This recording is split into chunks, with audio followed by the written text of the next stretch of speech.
How do you handle a very dominant colleague? You know that one colleague who talks over people, who dominates every conversation, loves the airtime, and somehow gets praise for being assertive? You've probably had to deal with these people all year, and now just as you're crawling to the finish line at Christmas time, you've got to sit through one last meeting, one final review, or worse, an awkward Christmas SLT party with them, and maybe you're absolutely dreading it. If this sounds like you, please tune into this week's episode of the 360 Leadership podcast, because I'm going to be taking you behind the scenes about exactly how my clients handle this, the tools they're using, the phrases they're using to actually take control back and make these meetings a lot more meaningful for them without the dread. So if that sounds like something that you want, tune in to today's episode. Welcome back to the 360 Leadership podcast. I am your host, Lucy Garden. And guys, we need to talk about a few things today that's probably on your mind right now when it comes to certain colleagues, if you are listening to this. But before that, if you haven't already liked and subscribed to the show or leaving me a review, I would so appreciate if you would do those three things. All you've got to do is subscribe to the show. You just give us a little bit of love on the content, and also please leave me a review because it helps me to keep putting out this free content for you. I've never missed a week in almost 4 years. So as your Christmas gift to me, if you could do that, I would love you forever. And please share it with your female leader friends too if you find today's episode useful. Okay, so let's talk about your colleagues. You know, it's almost Christmas. You're exhausted. We're all running on fumes, and you're just trying to get through these last few days before Christmas. And then you see it in your calendar, that meeting with that person. You know the one. I was actually on a group coaching call recently with our 360 members. And we talk a lot about, I do a lot of training and coaching on conflict management and relationships at work, because it's the one thing I see that takes away a lot of your presence at home. It's the thing that frustrates you, and it's the thing that actually usually stops you from moving forward in your career and really having a joy-filled life. So I was on a group coaching call a little while back with some of our members, and one of them, who's a brilliant senior manager, shared something that really stuck with me. And she told me that she used to play really small around VPs because she'd sit in meetings thinking they all think that she was stupid, even though there was other people dominating the conversation, and she was saying things like, I don't know, I'm only a senior manager. And then she realized that they're not as actually close to the detail as she is, and they're hearing like the top level stuff and running with them. And sometimes what they're saying is not even accurate. So even though there's certain people in meetings that might be dominating, and there might be other people who are talking over you when you're in those senior leadership meetings, I want you to know that you have expertise that those stakeholders need. And just like my client, when you realize that, it changes everything. But I do remember when I worked in corporate, December always seemed to be when, tensions are high and dominant personalities just seemed to get worse. I don't know, maybe was it the stress or everyone trying to get their last word in before the year end? But the bulldozers, they go into overdrive. And I had this colleague once, let's call him Dave, who dominated every conversation. Teams meetings, town halls, casual chats by the coffee machine. And one Christmas, he literally, I swear, I felt like he followed me around trying to interrupt every conversation I tried to have. And by the end of that night, I felt completely drained, like the energy had been literally sucked out of me. And I went home thinking, why didn't I say something? Why did I just let him steamroll me again? And I remember I was in a meeting once, and he started to take credit for something that my team and I had done. And it was in that moment that a flip switched in me. And I'm going to share with you today what I said to him, because I want you to have the tools to be able to fix this. I'm going to share with you exact phrases you can use, why you freeze up if you do and not know what to say, and most importantly, how to protect your confidence while dealing with these energy vampires. Okay? So first, let's start with why this happens, because I need you to understand, lovely lady, you are not weak. You're not too sensitive. You're not underperforming. You're just responding to what I call red energy.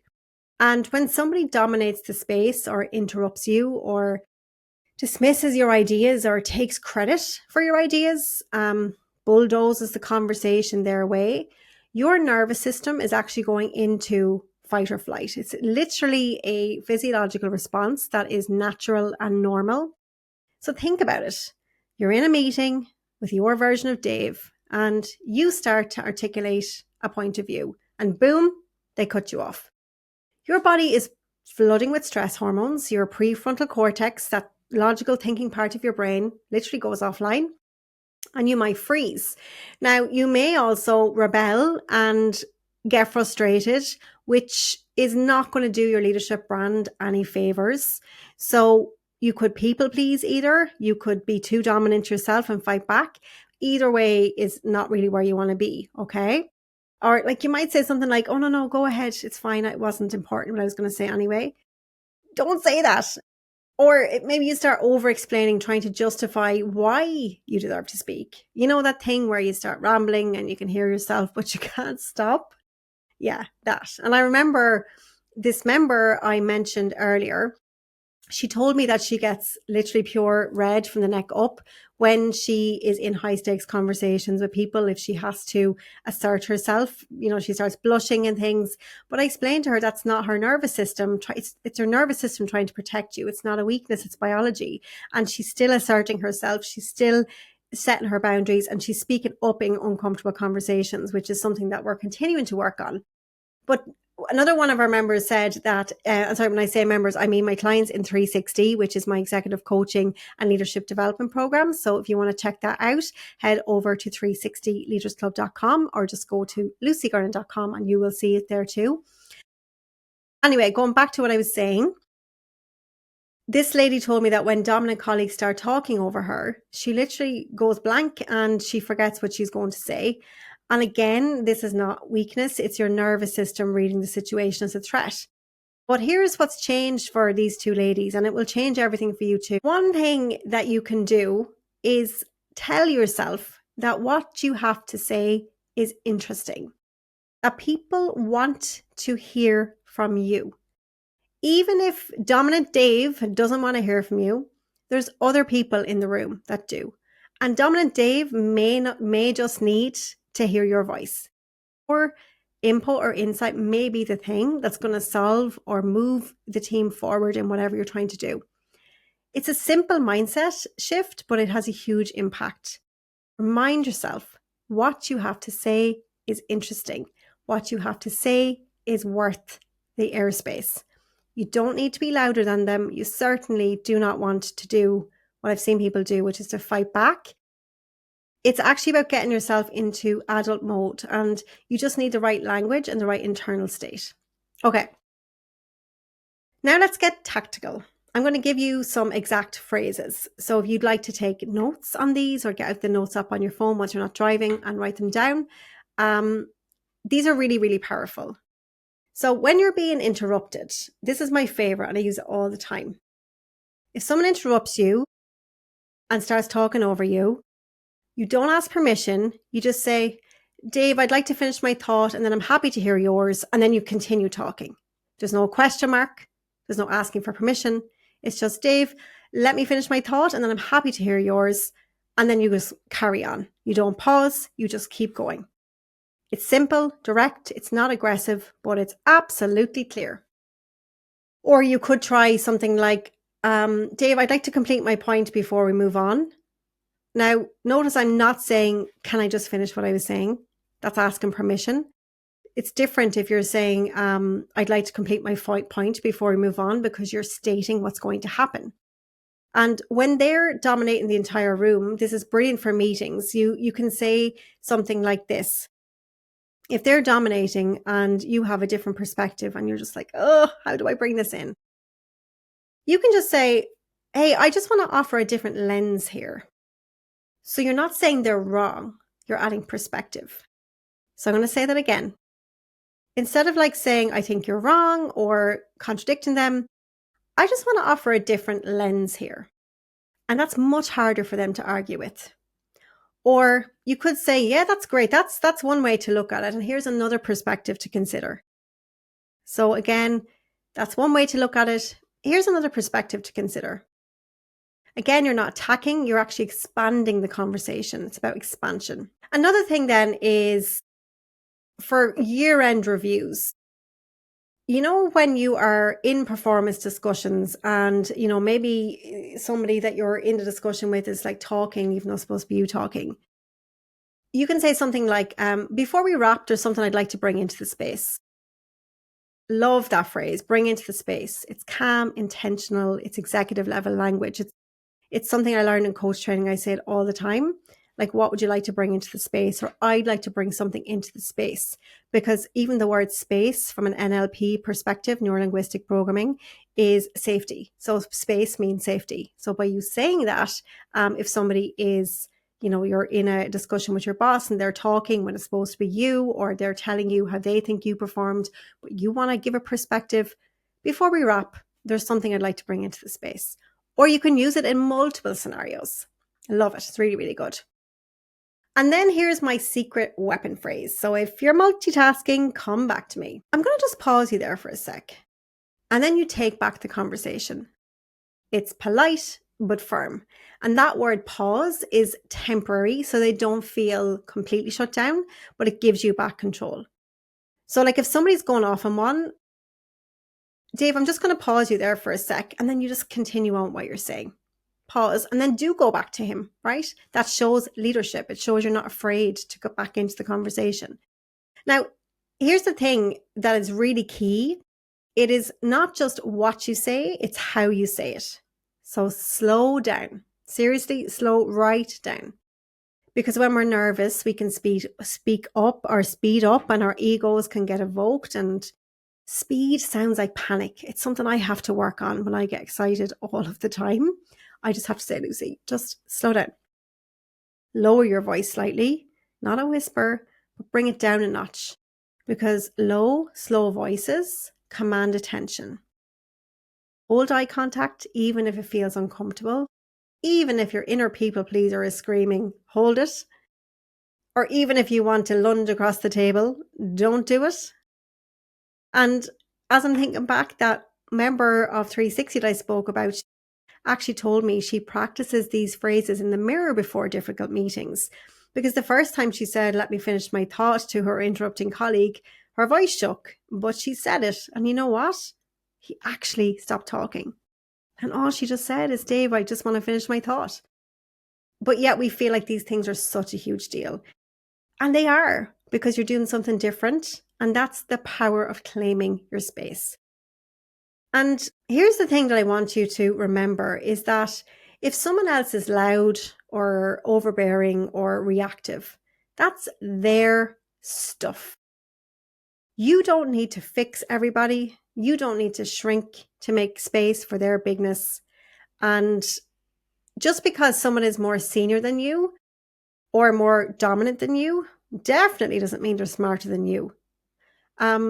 Honestly, it really, really doesn't. And their volume does not have to determine yours.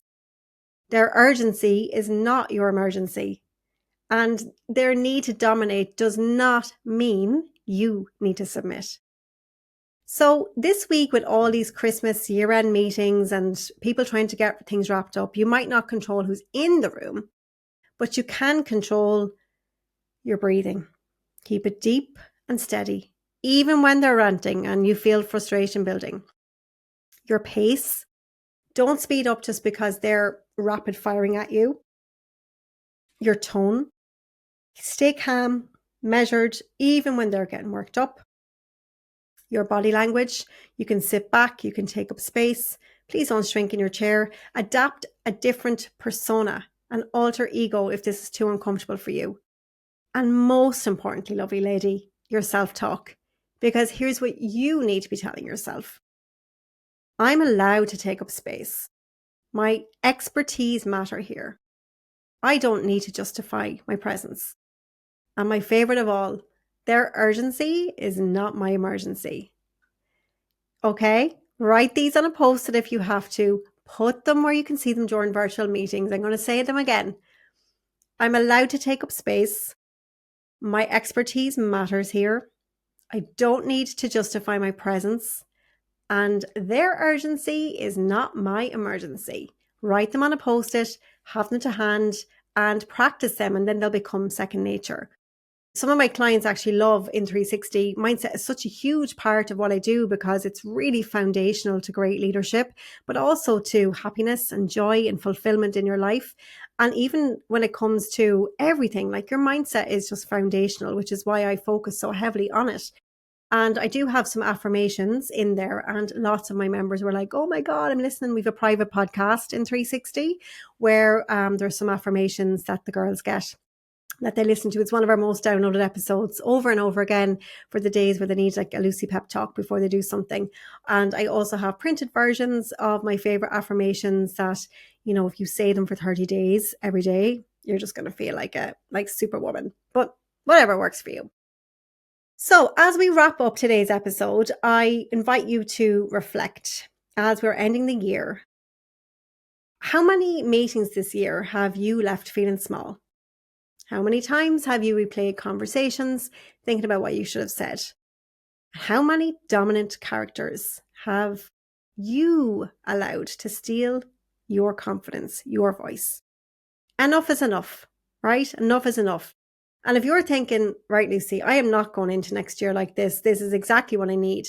I invite you to check out my free confidence masterclass. I recorded it last year and I've made it on demand because I know you'll have some time over Christmas. It's on demand for you. It's called 3 Secrets to Lead with Confidence and Reclaim Time and Headspace for Strategic Thinking on Yourself without firefighting and constantly overthinking everything. And inside in this, it's an amazing 40-minute free training. I'm going to show you exactly how to stop the post-meeting spiral after tough conversations, how to communicate like the calm, composed senior leader you really are, and how to rebuild your inner self-worth, your self-trust after years of second-guessing yourself. It's completely free and you can grab it at lucygarland.com/masterclass because, lovely lady, the best gift you can give yourself this Christmas is not another bath set or a scented candle. It is your confidence back. Okay, it is your confidence back. You deserve to take up space and own your voice. And if you do have time over this festive season and you're thinking about coaching next year, please feel free to reach out to me. You can just submit an inquiry on my website, lucygarland.com/contact. We'll put all the links in the show notes. And or else if you want to apply to get into 360 Leaders Club, we do screen all of our applications. It's exclusively for high achieving women in leadership from senior manager to executive level. We do all of the things in there from executive coaching to leadership development training to like so much amazing stuff. If you like this podcast, you'll absolutely love 360. You can go to 360leadersclub.com and check that out. So I invite you to consider that for next year for sure. And just before I close, before you go into that meeting this week, before you face that dominant person one more time that makes you feel like crap about yourself, remember, you don't have to match their energy. You don't have to be loud to be heard. You don't have to dominate to be powerful. Sometimes less is more. And you just need to stay grounded in your own authority, which is difficult to do, but you can do it. I know you can do it. And if they interrupt you, you've got the phrases. In fact, I think I'll put these phrases in the newsletter this week. So if you're on my email list, keep an eye out for the newsletter. If you're not on my email list, go to lucygarland.com/newsletter. I send out a Sunday night newsletter every week with some mindset mantras that you guys absolutely love.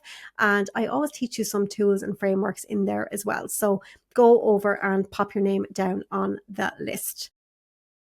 Okay, so that is it for this week's episode of the show. I cannot believe we are almost at the end. I will be back in your earbuds on Christmas Eve. I'm going to record something short and sweet, a little pep talk for you. So come back for like 5 minutes next week and let's end the year together. And genuinely, thank you so much for being such a valued podcast listener. I make this show for you and I do it every single week, come rain or shine. It is tough to keep going at this sometimes. So I really do love hearing from my podcast listeners. I love seeing your reviews. I love seeing when our followers are growing or when you share it with colleagues or you send me a message on Instagram or LinkedIn or an email to say what you're enjoying about the podcast. Please give me a Christmas gift because your girl is tired from recording these all year. I'm tired and I really would love to hear from you. So reach out to me, hello@lucygarland.com or LinkedIn or Instagram. And yeah, I would love to hear from you. So until next week, to your success, balance, and happiness, I hope you have a great week, and I will see you then. Same time, same place. Bye for now.